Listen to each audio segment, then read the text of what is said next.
What's going on, everybody? We are in Woodlawn, which is a community in Birmingham, Alabama, and I'm here with Freddie Green. How's it going today, Freddie? Hey, good to see you, Brian. Great to see you, Pastor Freddie Green. Guys, I want to just take a moment to kind of recount one of the very first real estate deals I ever did. I get so many people asking me about how to get started in real estate. What should you do? How should you do it? And the biggest piece of advice I always give to people is you got to start today. And even if you mess up, it's no big deal. Just take action. Just get going. So this is one of those properties that I took action on. And I looked it up, Freddie, before we got out here.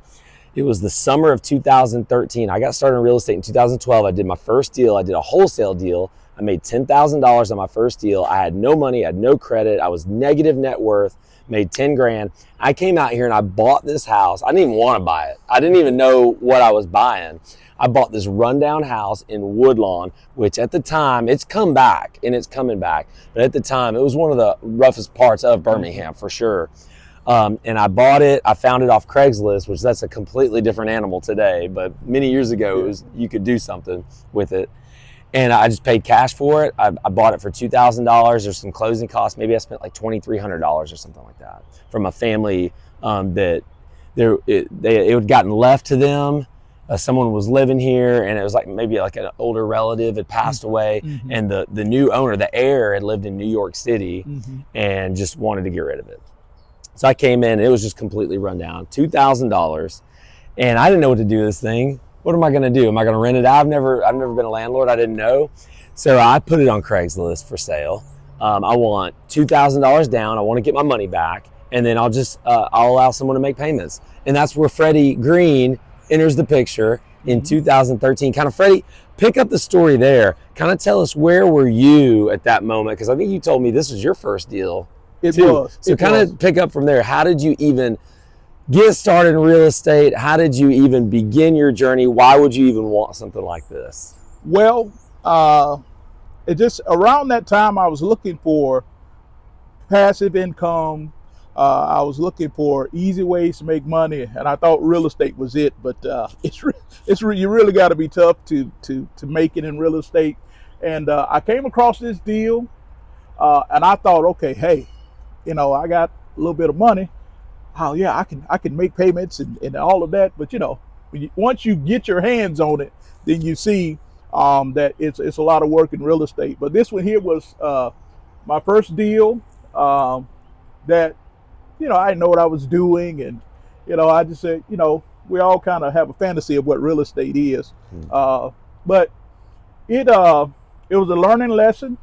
I think one of the things that I learned from the deal is you got to know what you're getting into. You got to analyze the deal. You got to really count the costs. You got to really be able to make the numbers make sense. And if you don't do that, you'll lose your shirt in this game. No doubt about it. So it was my second deal ever. It was Freddie's first deal ever. And I'm still in real estate. You're still doing some real estate. You just told me a second ago you're doing some tax property. So it just, again, if you are interested in real estate, the key to the whole thing is you got to get started and you got to get going. You got to take action. So take me back to that time for you. Just the whole taking action thing. Was that difficult for you?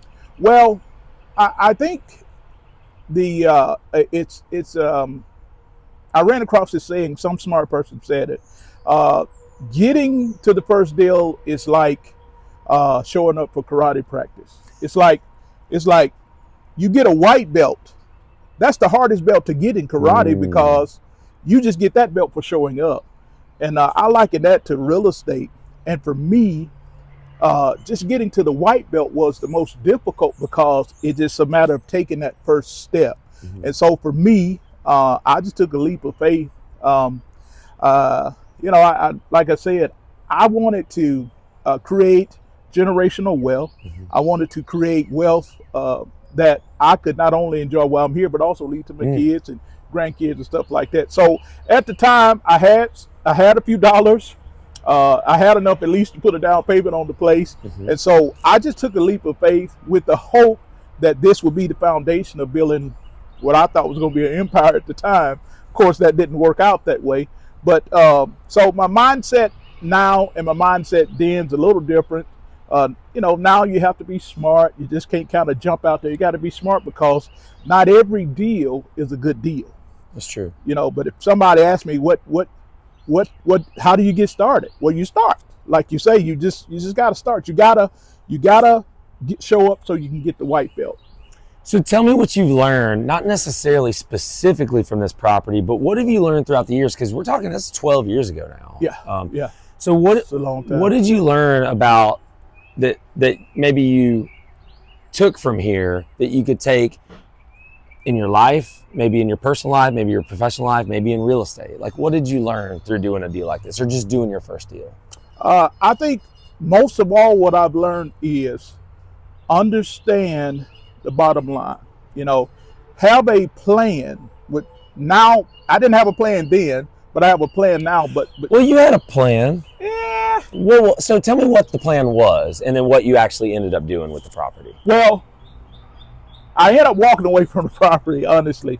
But the plan was to actually let this be kind of a jump start, but I didn't have a plan. I think the adage is either you plan to win or you plan to lose, something along those lines. And so I had a plan, but it wasn't a plan to win. Mm-hmm. And so my mindset now is every deal needs careful consideration. You have to pause and analyze every deal. Mm. We know that this area is coming up. Well, at the time, for the cost, you couldn't argue with the cost at the time, but I think now I'm more into what's going to appreciate. Mm. How am I going? What about the area? How attractive is the area? Those are the things that I kind of look for now. Yeah. That I didn't know to look for then. But again, if I had to do this all over, with what I know now, I'd still have this house, and this house would be fixed up, renting. Or perhaps it could have been, this church has been after this property for a long time, so it could have been a windfall perhaps from the church because they need more parking. So, at the end of the day, you live and you learn, but you got to not be so excited, and you got to pause and examine every deal, analyze the numbers, and if the numbers don't work, be okay with walking away. No matter how good the deal looks on the surface, be okay with walking away. Yeah. So tell us what happened. So you walked away. A few years go by, and I think there's might have been like maybe $1,000 left on it or something like that. I didn't really worry about it. I didn't even think about it. And then I got contacted by somebody, and then they made it whole with me. Yeah. So tell me from your angle, like, what did you end up doing with the property? Well, I just signed it over to her. Okay. So is this just a friend, or is this just somebody that found me, okay, maybe through skip tracing or just, And you just signed it over to them? I just signed it over. I just wanted it to be okay with you. I knew that there was a balance. I just didn't know how much of a balance. Yeah. And I told her, I said, look, I'm going to make it right. Because I hadn't thought anything about the property. I literally forgot about it. I was like, hey, that was a balance. And she said whatever it was, she wanted to pay it. So I didn't argue with her, to be honest. So this is interesting because if you're out there and you're looking for houses, you're looking for properties, you're trying to get your first deal, maybe you're already in real estate, you've been successful, whatever it is. I have had property signed over to me too. Like, I don't want to pay the property taxes anymore. Here, I'm going to sign the deed over to you. I've had that happen to me a few times. So it's not uncommon, especially in certain types of areas, where someone would do something like that. And you were just in a place of your life, I just couldn't afford it. And, and I was whooped, because I underestimated the cost of real estate, not just financially, but mentally. And so the toughest aspect of real estate that I've learned through the years is being able to complete a job or to complete a build or a remodel or whatever. And so at the time, I didn't have the mental fortitude to see that through. And so I just, oh well. I basically said, well, he can have it back. Right. I never told you that kind of was my action because at the time it just was a level of real estate immaturity. So now, now I don't enter to anything that I don't plan on seeing through. Yeah. So, And for me at that time, I started wholesaling. And by then, I completely forgot about it. Yeah. Like at the time, in the very beginning, I wanted to get my money back. Yeah. And anything I got per month after that was just bonus. Yeah. And so I never really followed through with anything because I was just doing other stuff. Yeah. But this lady just messages me out of the blue, hey, I want to take care of this balance. Cool. Yeah. I think it was like $1,000 or something. So, yeah. Freddie, before we go, I want to ask you, you would probably be more educated about this than me. Tell me about this area, because for the folks that may see Norwood in not Norwood, where am I at? Woodlawn. Woodlawn. Yeah. I don't know why I'm thinking Norwood. For the people that see Woodlawn in the title or the description or something like that, just tell us about this area. What was it back in 2013, and maybe what do you see it as today? Well, back in 2013, this area, I had a little bit of sense to know that this area had showed some promise. But this area here is, the crime is not as bad as it used to be here. Church of the Highlands has moved in. They built some apartments, and if you go down just a little further, that neighborhood near the tracks is up and coming. So back then it wasn't really a profitable area to invest in. Now, if I had it to do over again, I would definitely have more foresight than I do now. But just look at the area, look at the trends. This is gonna sound crazy, but I always look at who's walking their dog and who's pushing their baby stroller as kind of a barometer if it's a good area to purchase in. And when I see the ladies out jogging and pushing baby strollers and walking a little Fido, I know that's my area. Gotcha. So Freddie, tell us about you. What are you up to today in regards to real estate?